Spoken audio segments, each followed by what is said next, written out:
Salut à tous, j'espère que vous allez bien, c'est Romain et on se retrouve aujourd'hui pour faire un point sur tout ce qui a été dit autour du PSG ces derniers jours, avec pas mal d'informations croustillantes, notamment au niveau des départs, ça fait plaisir, même si on va commencer par la bombe du jour, dans le sens des arrivées, qui ne se fera pas, lâchée par Dominique Sévérac, celui qui est connu pour ses nombreuses réussites depuis le début du mercato.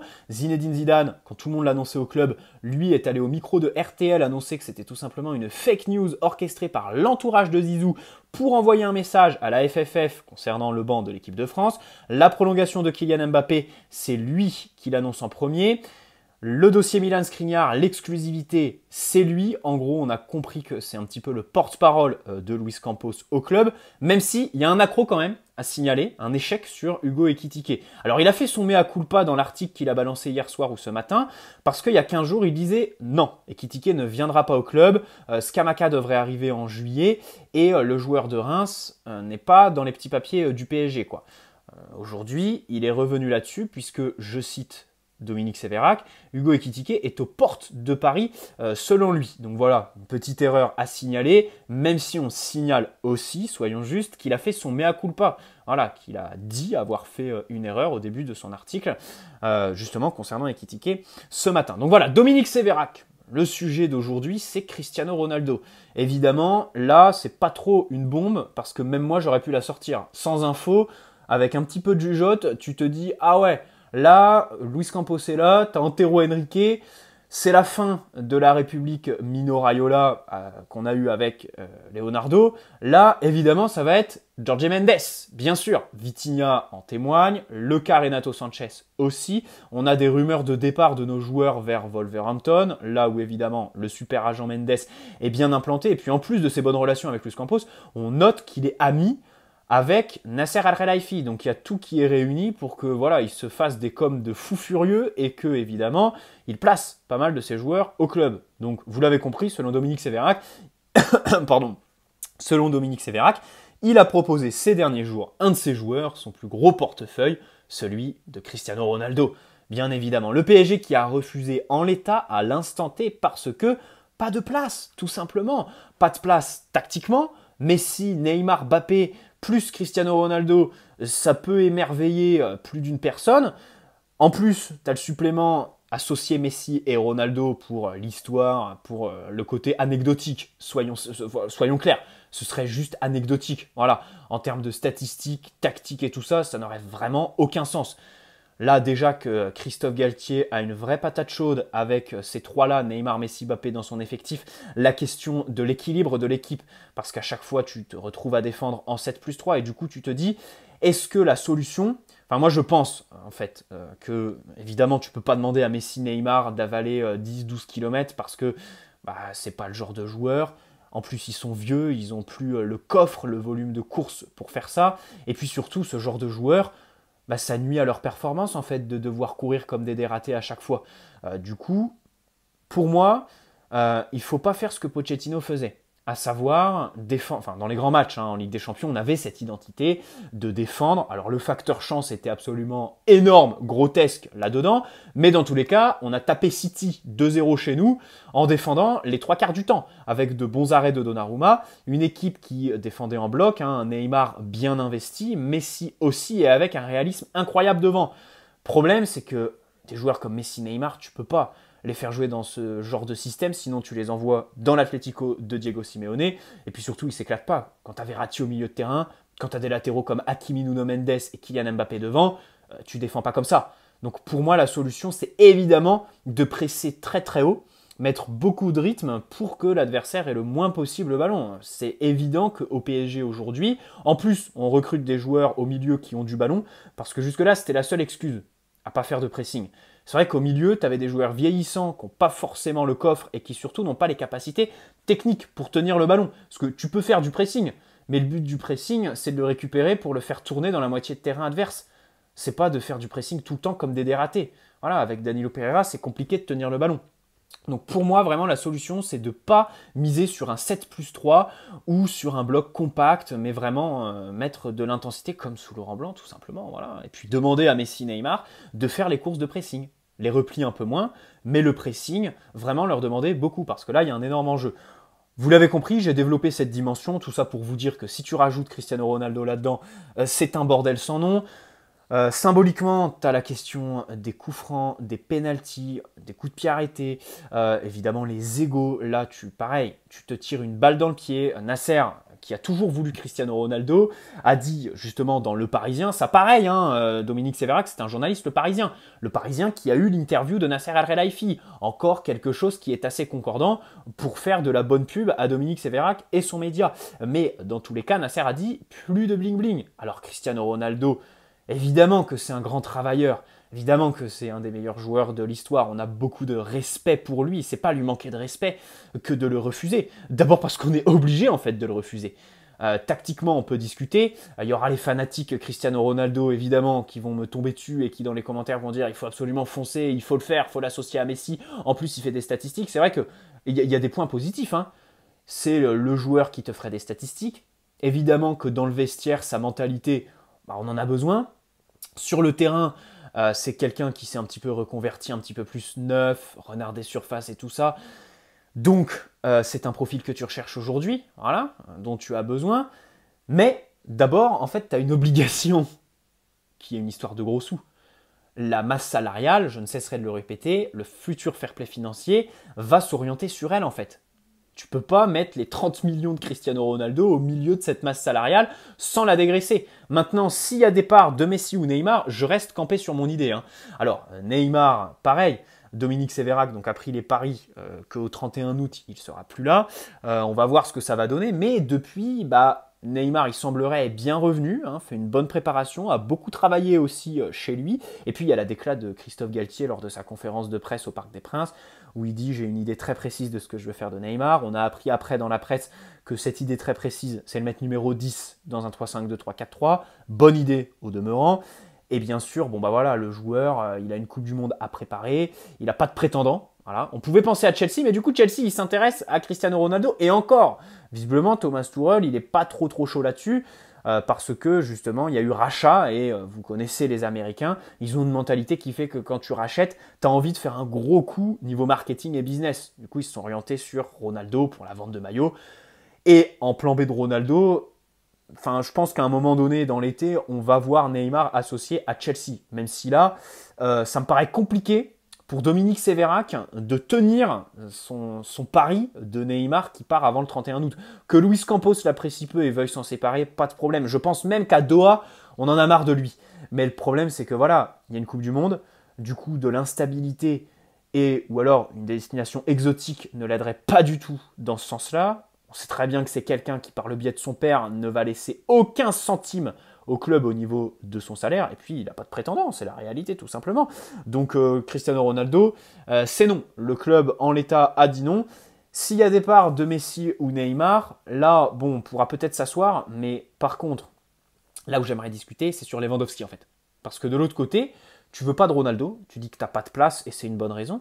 Mais tu t'intéresses à Lewandowski, tu veux signer Lewandowski, qui a à peu près le même âge. Alors oui, il a 3 ans de moins, mais ça reste quand même deux joueurs en bout de course qui ont plus de passé que de futur. D'ailleurs, 2 profils similaires, c'est-à-dire des joueurs ultra disciplinés. Lewandowski, c'est quelqu'un qui, en termes de travail, d'investissement, muscu chez lui et tout le bordel, il est nickel. Hein.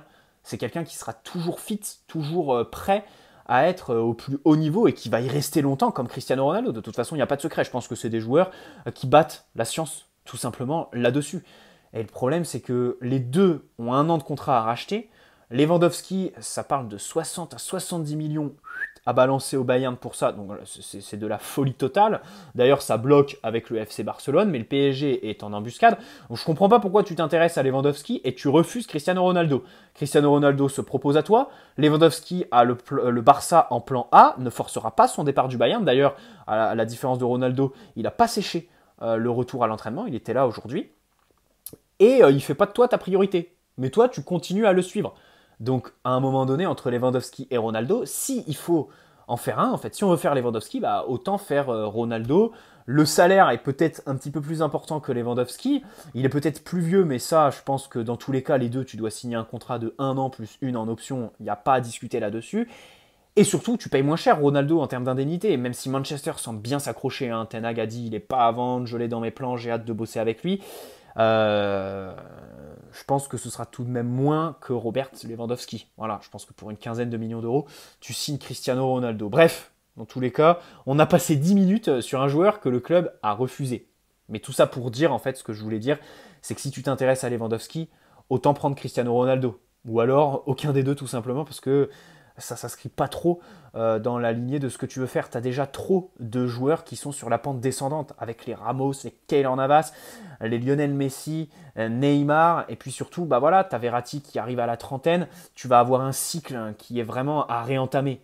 Voilà, Vitinha, Nuno Mendes, Donnarumma, Achraf Hakimi, c'est très bien, ça en est la colonne vertébrale. Passons au départ, parce que là, ça commence à se concrétiser. Tournée au Japon prévue pour bientôt.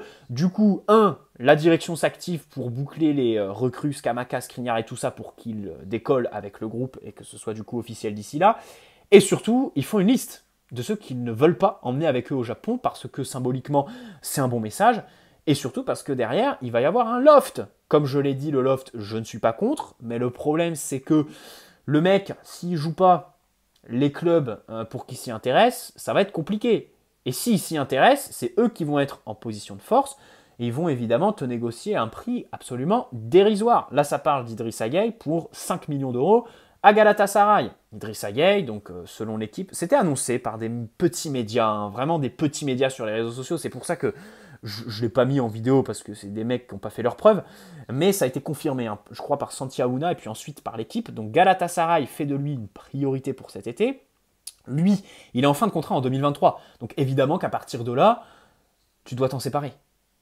Tu peux pas, voilà, s'il y a moyen de faire un billet, t'économiser son salaire, surtout que c'est un joueur qui n'a pas le profil pour le PSG. Alors oui, il est arrivé, il a fait son grand match contre le Real, il a des références contre City en début de saison. J'étais au parc et je me souviens de son match absolument incroyable contre le Bayern, la double confrontation la saison dernière. Mais enfin, le point commun de tous ces matchs, c'est que, leur physionomie, on la rencontre pas souvent. C'est-à-dire que des matchs dans lesquels tu subis comme ça, où tu joues dans tes 30 mètres la moitié du temps, c'est 1 à 2 fois par an. Alors oui, c'est des matchs à enjeu, du coup ça fait pour lui des références, mais de l'autre côté, bah en Ligue 1, le mec n'est pas à l'aise parce que tu as le ballon et Idrissa Gueye, pour qu'il performe, il faut absolument que, son équipe subisse, qu'il joue évidemment. En fait, il faut qu'il surnage. Faut qu'il soit en surménage bas sur le terrain. Gueye, c'est pas quelqu'un qui peut aller presser, se coordonner sur beaucoup d'espace. Voilà, dans la moitié de terrain adverse, il se retrouve vite perdu, Gueye, en termes de compréhension de l'espace. Techniquement, il est bon. Franchement, je dirais pas qu'il est limité, mais il n'est pas non plus extraordinaire, Idrissa Gueye. Voilà, alors il a mis quelques buts à l'entrée de la surface de belle mine, qui étaient pas mal, mais dans tous les cas, ben les prestations. En plus, à cela, t'ajoutes quand même les blessures. Hein. Depuis la CAN, c'est comme Abdou Diallo. Il a enchaîné quand même pas mal de blessures. Il y a eu la polémique sur il voulait pas jouer. Alors, cette polémique, franchement, mon avis, j'en ai rien à branler. Qu'il veuille pas jouer avec le maillot floqué multicolore pour la cause LGBT, franchement, en fait, je m'en fous. J'ai pas d'avis, je m'en fous. C'est le genre de débat qui m'intéresse pas. Voilà, il y a des choses qui m'intéressent pas et sur lesquelles j'ai pas d'avis tout simplement. J'en ai rien à foutre. Donc Galatasaray s'y intéresse. Le problème, c'est que lui, bah, il a un gros salaire, il veut pas l'abandonner. Et on sait très bien que Galatasaray, ils ont des antécédents, bon, pas très clean quoi, par rapport à leurs joueurs. Des histoires de salaire impayés. Et vas-y que je te propose un gros salaire pour t'attirer, mais derrière, je te le paye pas. Donc évidemment, là, Idrissa Gueye, je pense qu'il doit prendre un petit peu de prudence avec lui. Et donc, pour s'en séparer, ça va être compliqué. Il ne fera pas de cadeau au club. Mais dans tous les cas, il ne devrait pas s'envoler pour la tournée au Japon, pour faciliter son départ, qui est nécessaire, évidemment. Il faut s'en séparer. Voilà, pas le profil, pas de régularité en termes de performance, irrégulier en plus physiquement, et puis il a une Coupe du Monde. Ça, c'est vraiment un avantage énorme. Luis Campos a la chance d'avoir signé au club une année de Coupe du Monde. C'est-à-dire que nos indésirables, ils sont qualifiés avec leur équipe nationale, et en plus, on a de la chance parce que, qu'un Thilo Kehrer ou un Julian Draxler aient la possibilité d'être convoqués avec la Mannschaft, l'équipe nationale d'Allemagne quand même, eh ben c'est quand même avoir de la chance pour eux avant tout, et puis surtout pour nous. Parce que les mecs, c'est quand même pas les meilleurs, hein. Ils jouent pas beaucoup, et je trouve ça un petit peu bizarre, tu vois ce que je veux dire, hein, qu'ils soient toujours convoqués avec leur équipe nationale. Mais dans tous les cas, ça t'aide pour ton mercato. Parce que si tu les mets au placard, ils auront pas de rythme en novembre, Et donc, soit ils seront pas convoqués, et là ils seront déçus, soit ils seront convoqués, et ils arriveront avec, dès le premier match, un défaut de rythme qui fait que rapidement ils pourraient se retrouver sur le banc, lors des moments décisifs du tournoi. Tu vois ce que je veux dire? Donc évidemment, là ça t'aide. Gay avec le Sénégal, en plus lui il est âgé, il commence à se faire vieux, donc il a besoin d'une belle préparation et de beaucoup de rythme pour qu'il arrive vraiment à un pic de forme début novembre, donc il y a moyen, il y a une marge de manœuvre là-dessus. Bon, Kurzawa, il voudrait changer d'agent selon Santi Aouna. Il se lasse un petit peu de sa situation sportive, mais il partira pas à n'importe quel prix. Évidemment, il a un énorme salaire, hein. Je crois que c'est 300 000 ou 500 000 euros par mois, si je dis pas de bêtises. Quelqu'un qui n'a pas joué depuis un an, là, ça va être très compliqué de le refourguer. Je pense que ça va partir sur une rupture de contrat, tout simplement. Et puis Abdou Diallo, lui, par contre, il facilite, hein, parce qu'il est tombé d'accord avec Luis Campos, selon Loïc Tanzi, pour pas venir à la tournée au Japon. Alors, Abdou Diallo, j'ai déjà donné mon avis dans le mercato parfait, parce que je disais tout simplement que il a signé pour 35 millions d'euros, il est gentil le garçon, il a une belle mentalité, il travaille, il n'y a pas de problème là-dessus, et puis surtout, là, c'est vrai qu'avec le système A3 qui va s'installer, il est gaucher, ça peut être vraiment un très très bon remplaçant après Presnel Kimpembe. Il a vraiment une vraie carte à jouer. Mais le problème, c'est que la saison dernière, on l'a quasi pas vu. Depuis la CAN, le mec était absent. Avant, il y avait une irrégularité de fou furieux. Il y a eu une opération à un moment donné. Il y en a marre, quoi. Voilà. Là, à un moment donné, physiquement, t'es pas prêt, tu pars en fait, hein, on fait plus dans les sentiments. Le salaire n'est pas démentiel, et puis surtout, le joueur ne va pas bloquer son départ. Cet hiver, il avait l'AC Milan sur lui, donc ça fait plaisir. Donc si cet été, on pouvait s'en séparer, faire une vingtaine de millions d'euros sur lui, je prends. 20 millions pour Abdou Diallo, ça part. Pour Gay, écoutez, 5 millions, ça peut paraître juste, mais c'est quand même qu'une seule année de contrat, quoi. Et le garçon, je crois qu'il a 32 ans. Donc bon, t'es pas non plus en position de force, parce que derrière, ça va au loft, hein, avec Ander Herrera et tout ça. Donc bon, c'est vrai que 5 millions, si on peut pousser à 8, 10, ce serait nickel. 5, ça fuite maintenant, donc visiblement, c'est que le début des négociations. Tu peux peut-être l'augmenter, surtout que Galatasaray en fait une priorité. Mais bon, à voir. Et puis ensuite, les autres joueurs qui ne seront pas conviés à la tournée, c'est Icardi, Draxler, Herrera, Wijnaldum, Dina Ebimbe, Rafinha, Erico. Bon, tous, il faut que ça parte, évidemment. Mais encore une fois, on attend des rumeurs. Je pense que le plus difficile d'entre eux, ça va être Herrera. Là. Herrera, il nous embête avec ses stories Instagram de Paris. Il est complètement amoureux. Il s'arrête, il fait des autographes à la sortie du camp des loges à tout le monde. Donc bon, Dina Ebimbe, ça, Leonardo a du sang sur les mains. Parce que cet hiver, il a bloqué son transfert pour qu'au final, on ne le voit pas de la seconde partie de saison. Ça, vraiment, il a du sang sur les mains pour nous. D'abord, parce qu'il y avait moyen, je crois que c'était un prêt avec une option d'achat d'une dizaine de millions d'euros. Hein. C'était pas dégueulasse quand même pour Dina Ebimbe, qu'on n'a pas beaucoup vu. Je suis désolé, Dina Ebimbe, l'été dernier, il fait une bonne préparation, mais son trophée des champions est loupé. Et d'ailleurs, après le trophée des champions, on le voit plus. C'est pas un hasard. Il n'a pas convaincu. Derrière, alors il revient en novembre, les matchs à Bordeaux, je crois, il y a un doublé de Neymar. Mais le problème, c'est que c'était bien sûr pour lui donner de la visibilité avant le mercato. Mais cette visibilité, tu l'utilises pas puisque qui s'y intéressait? C'était Hoffenheim, si je dis pas de bêtises, ou Hambourg, Hoffenheim, je crois. Hoffenheim, je suis pas sûr. Mais dans tous les cas, t'as bloqué son départ. Et puis pour lui, c'est pas cool, quoi, parce que le mec, il est jeune, il a pas 6 mois à perdre, même si c'est 6 mois d'entraînement aux côtés de Neymar et Messi. Le mec, il veut jouer, quoi. Le mec, il veut jouer. Donc voilà, bon, Rafinha, je pense que ça va pareil partir en rupture de contrat. Wijnaldum, si on veut s'en séparer, pareil, c'est la seule solution. Bon, Icardi en Italie, il y a moyen de trouver un truc. Et puis Draxler, lui pareil, hein, la Coupe du Monde, ça nous aide. Bref, que par exemple, Icardi, la Coupe du Monde, ça nous aide pas du tout. Voilà, en plus de son salaire qui est à 10 millions d'euros. Merci Leonardo. Bon, pour ce qui est de Skriniar-Scamacca, le club aimerait boucler ça cette semaine. D'ailleurs, je crois que Skriniar était avec des émissaires du PSG aujourd'hui dans Milan, pour évidemment savoir un petit peu où ça en est. Je crois qu'il n'était pas, du coup, avec le groupe de l'Inter, c'est à Lugano, pour un match amical, si je dis pas de bêtises. Scamacca, pareil, ça bloque parce que Sassuolo veut 50 millions et nous, on propose que 40, donc ça fait plaisir. D'abord de voir des joueurs qui veulent nous rejoindre. Donc là, je fais plus référence à Renato Sanchez et Hugo Ekitike, qui refusent l'AC Milan et Newcastle pour nous. Donc ça fait très plaisir de voir des joueurs qui font tout pour nous rejoindre et qui ont l'ambition, l'envie de venir. Et surtout, de voir Luis Campos faire traîner les négociations, tout simplement pour dire au club en face, le PSG ne surpaye plus. Voilà. Vous n'allez pas assainir vos comptes grâce au PSG. Maintenant, le PSG se conforme au marché, surtout qu'il n'y a personne. Milan Skriniar, il n'y a personne. Scamacca, pareil, il n'y a personne. Et c'est pour ça que si on balance 70 millions sur Skriniar ou 50 sur Scamacca, je ne comprendrai pas, parce que tu n'as pas de risque de surenchère en fait. Il n'y a personne. À la limite, sur Renato Sanchez et Ekitike, tu as l'AC Milan et Newcastle. Et le problème, c'est que pour les deux, eh ben, ils font des offres qui sont supérieures à nous. Et si on obtient gain de cause, et franchement les gars, voir le PSG proposer moins que l'AC Milan pour Renato Sanchez à Lille ou moins que Newcastle à Ekitike pour Reims et se faire accepter leur offre et signer le joueur à la fin, mais là on marcherait sur la tête quoi. Là, je me regarde dans la glace et je brise la glace en face, je me mets une claque pour me dire mais waouh, c'est bien le PSG qui a raflé la mise en proposant moins qu'en face. Ce serait extraordinaire. Nous qui avons évidemment l'habitude de la surenchère. 20 minutes de vidéo, très bonne soirée à tous. N'hésitez pas à poser un like si ça vous a plu, vous abonner si ce n'est pas déjà fait, je suis bien trop bavard. Ciao les amis, prenez soin de vous avant tout, et puis on se retrouve très vite pour de nouvelles aventures.